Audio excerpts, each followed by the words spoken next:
Մոտիկներին ասի, սա Ադրբեջանին անընկալելի պահանջների առաջ է կանգնեցնում։ Ինքը 20 տարի առաջ հիմա սխալ է եղել, ճիշտ է եղել, հեռացել է Արցախը բանակցային սայից, ես դա համարում սխալ, բայց դա թողնենք։ Հիմա ինքը պարզա որ այս պահին, երբ որ ուժերի հավասարակշռություններ խախտվել, այն հեռացել է, թե հեռացրել են։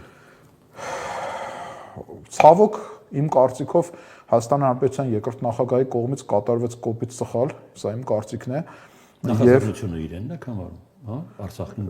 Ես փաստաթղթային մակարդակով չեմ ուսումնասիրել այս երևույթը եւ հնարավոր է ինչ-որ մեկը հիմա ինչ-որ փաստաթուղթ անի, որ իմ ասածը սխալ ցույց կտա, թեև դա քիչ հավանական է, այնուհանդերձ ինձ հասած տեղեկատվության հիման վրա, երբ որ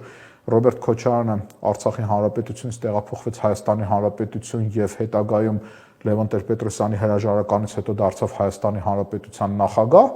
ինքը որոշեց, որ այլևս բանակցային եռակողմ ֆորմատում Արցախի Հանրապետության ներկայացուցիչի ներկայացում պարտադիր չէ, ինքը իր անձով կներկայացնի եւ Արցախի Հանրապետություն եւ Հայաստանի Հանրապետություն։ Դա ես համարում եմ սխալ։